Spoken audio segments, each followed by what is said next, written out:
إن الحمد لله نحمده ونستعينه ونستغفره ونعوذ بالله من شرور أنفسنا وسيئات أعمالنا من يهديه الله فلا مضل له ومن يضلل فلا هادي له أشهد أن لا إله إلا الله وحده لا شريك له وأشهد أن محمدا عبده ورسوله بعد.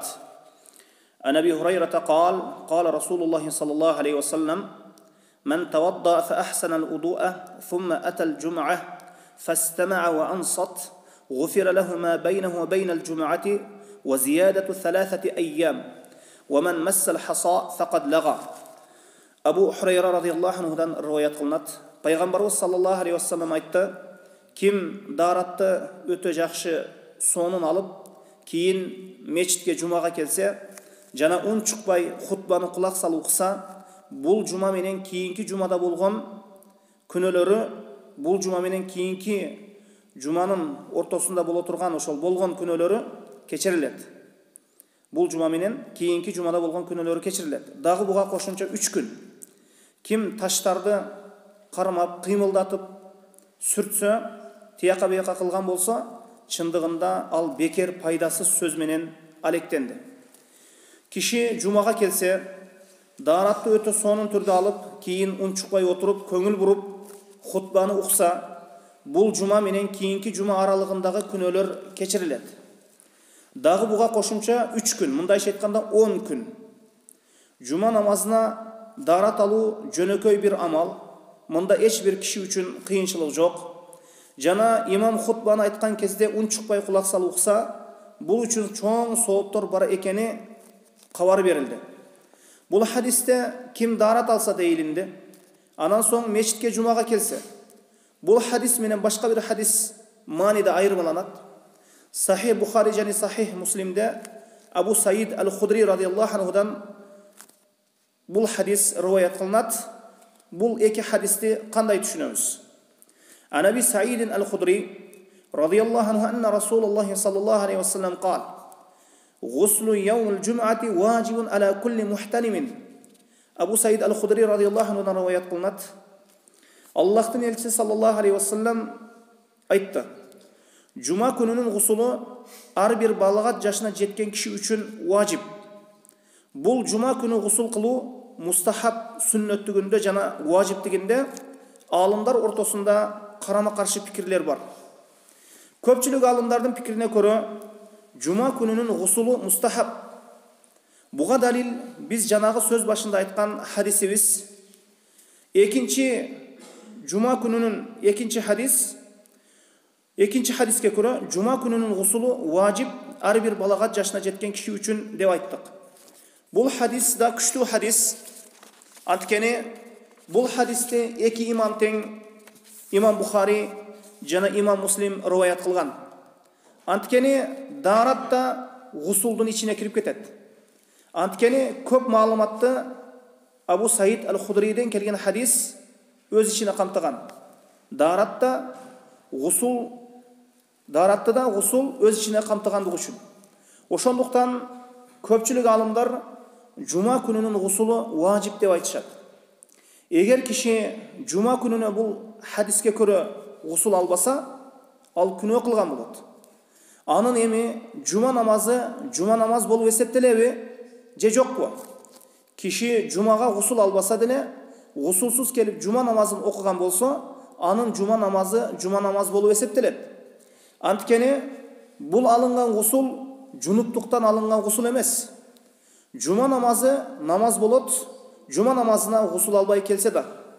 Киши жума намазын окубай койгон болсо, ал ошондо күнөөкөр болот.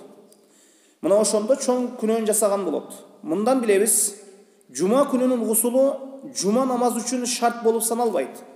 Жума намазы намаз болуп эсептелеби же эсептелбейби деген маселеде. Хадиске көрө, жумага гусул алып келүү важип болса да. Бир хадисте келет, момундардын амири Умар радиаллаху анхудан риwayat кылынат. Ал бир жолу хутба айтып жаткан кезде, ошондо Усман радиаллаху анху жумага кечигип келди. Ошондо Умар радиаллаху анху Усман радиаллаху анхудан сурады: "О Усман, сен эмнеге кечиктиң?" деп сурады. Усман радиаллаху анху айтты: "О момундардын амири, ушундай бир зарыл жумуш болуп калды. Анан даратты алып тезинен келдим" деп айтты. Умар радиаллаху анху хутба айтып минбарда турган болот. Сен дарат алып эле келдиңби дейт. Сен дарат менен эле чектелдиңби? Пайгамбар саллаллаху алейхи вассалам айткан: "Иза жа ахадукум ал-жум'ата фальягтасил." Силерден кимдир бирөө жумага келсе, гусул алып келсин деп айткан хадисте Умар радиаллаху анху эске салды. Умар радиаллаху анху Пайгамбарыбыз саллаллаху алейхи вассаламдан хадис келтирүү менен гусул алуу керек экендигин айтты. Бул хадис далалат кылат: жума намазын гусулсуз окуган болсо, ал жума намазы намаз болуп саналат. Жума күнүнүн гусулу жума намазынын намаз болуп саналуусуна шарт болуп саналбайт. Эгер гусул жума намазы үчүн шарт болуп саналганда, Умар радиаллаху анху амир, момундардын амири Усман радиаллаху анхуну гусул алып келүүгө буйруган болор эле. Ал бул нерсени буйруган жок. Гусул алып келүүнү. Анткени Усман радиаллаху анху дарат алып келген эле. Умар радиаллаху анхунун айтканын кылып гусул алып келе турган болгондо, хутба жана жума намазы үчүн гусул шарт болгондо, гусул алып келгенге чейин Усман радиаллаху анху хутбадан жана намаздан калып кетүү коркунучу бар болот эле. Гусул жума күнүнүн хутбасы же жума намазы үчүн алынбайт. Дагы бир пикир бар.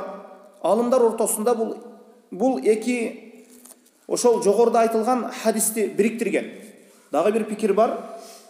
Бул пикир жогорудагы эки хадисти бириктирген. Эки хадисти тең бириктирет. Гусул важип жума күнү ким тер жыттанып сасып турган болсо, иштеп терлеп кеттиби, же бир нерсе себептүү. Анткени бул абалда келсе, айлана чөйрөдөгү адамдарды ыңгайсыз абалга кептеп коет. Намаз окуучуну ошол жийиркентет.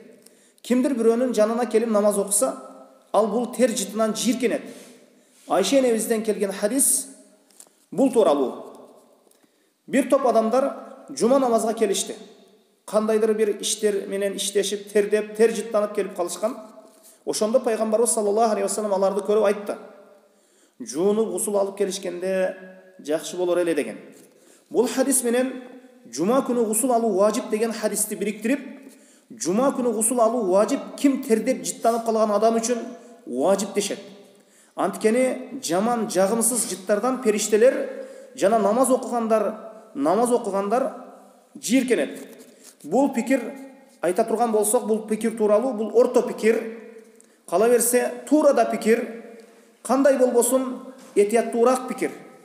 Эгер киши сасып, жаман жыттар менен жыттанып турса, гусул алуусу важип. Жана бул киши гусул алуу менен алымдар ортосундагы кайчылаш пикирлерден чыгып кетет. Бир да бир алым айтпайт, сен туура эмес кылдың деп. Бул баарынан жакшы. Жумага гусул алып келүү ошол тер жыттанып турган адам үчүн баарынан жакшы. Кээде аба ырайы суук болуп калат. Киши гусул алууга мүмкүнчүлүгү болбой калат. Эрте менен гусул ала албайт. Зыян берүү жок, өзүнө дагы, башкага да дегендей. Кыштын күнү, күн суук, шарт жок, ден соолук керек.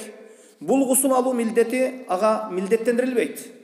Суроо: жума күнүнүн гусулун кечинде алып койсо болобу? Куптан намазынан кийин же витрден кийин алса болобу? Кээ бирлер айтат, мына ушул маселеде ошол күнү күн кечкирди, жума күнүнө өттү.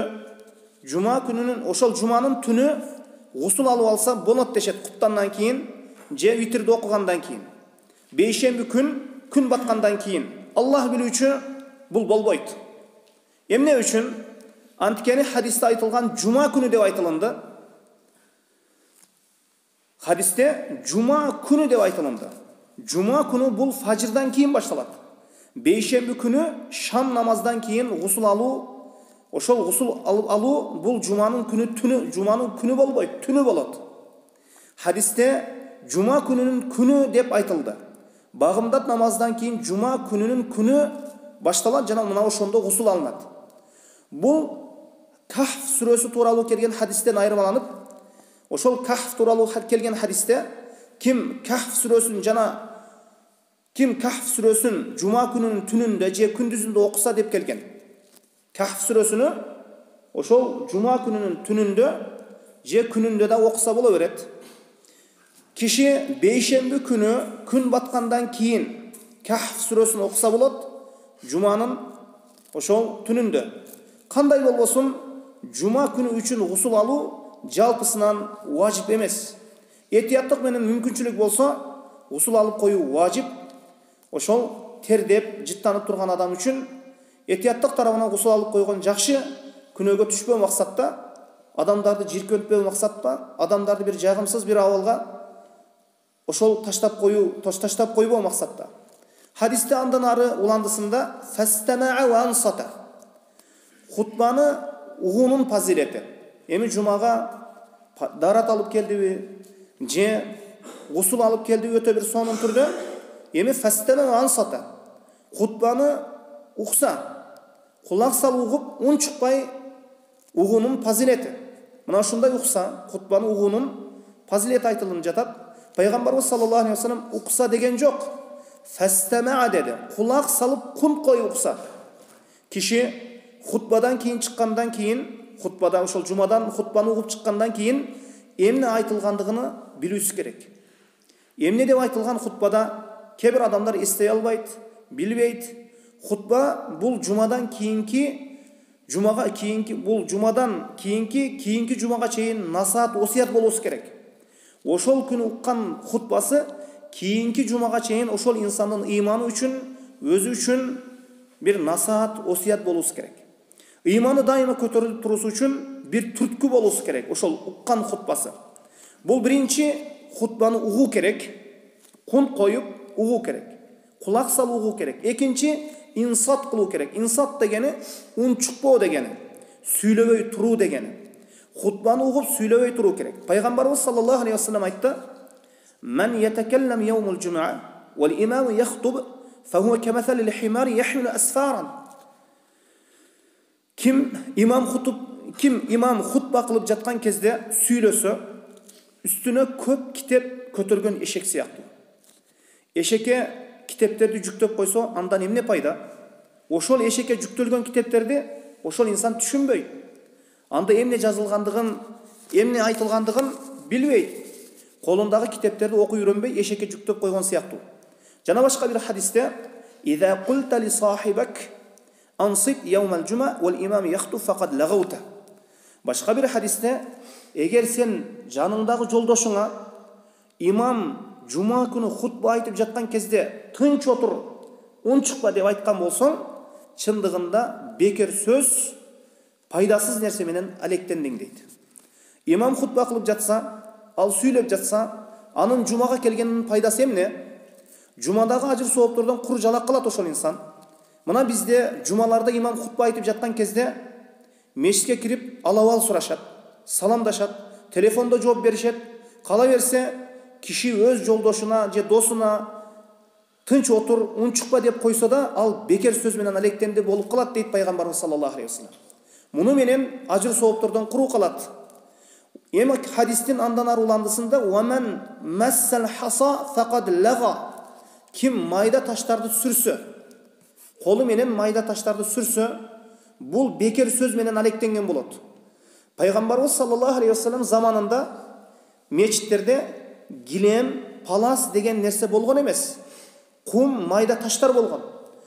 Хаса дегени чоңураак эмес, орто таштар, өтө эле майда эмес, майда таштар болгон. Киши отуруп алып, майда таштарды колу менен сүртүп, тияк бияка кылып отурган болсо, бул инсан бекер сөз, пайдасыз сөз менен алектенди. Бул иш аны хутбаны угуудан тосот. Муну менен ажыр сооптордон кур жалак кылат. Жума күнүнүн соонан куруу калат. Жума күнү менен бул үммөттү Аллах Таала башка үммөттөрдөн жогору кылды, абзел кылды. Азыр мечитте майда таштар жок. Эми киши ручка менен отурса ойноп, сааты менен ойноп отурса, жана телефон менен ойносо, телефонду колуна алып айландырат, же мисфакты ойнойт, же тишин тазалайт. Алымдар айтат, киши уктап кете турган абалда болсо, анда мисфак колдонсо болот. Жөн эле отуруп алып, имам хутба айтканда тишин тазалалган болбойт.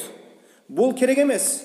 Кебирлер имам хутба кылып жаткан кезде бир ручканы алып тетрадка имам айткан нерселерди жазып алсам болобу дейт. Мына ушунун маселеси Шейх Хусеймин рахимахулладан суралган кезде жок болбойт, жазган болбойт деген. Кишиде бир жүрөк, бир акыл бар. Бир нерсени жазып бүткөнчө имам андан ары маселени айтып кетип калат. Бир нерсени жазганга чейин кийинки маселени ал кармай албай калат, эстей албай калат. Мына ушундай болуп калуусу мүмкүн. Эми азыр мунун башка бир түрү, азыр диктофондор бар, телефондор бар. Мына ушул нерсеге рухсат жазып алса, кийин угуп алат. Бул кыскача мына ушул жума намазы жана ошондой эле жумага гусул алып келүү маселеси боюнча кыскача маселелер. Аллаху алам, саллаллаху аля Мухаммадин ва алейхи ва сахбихи ва саллам.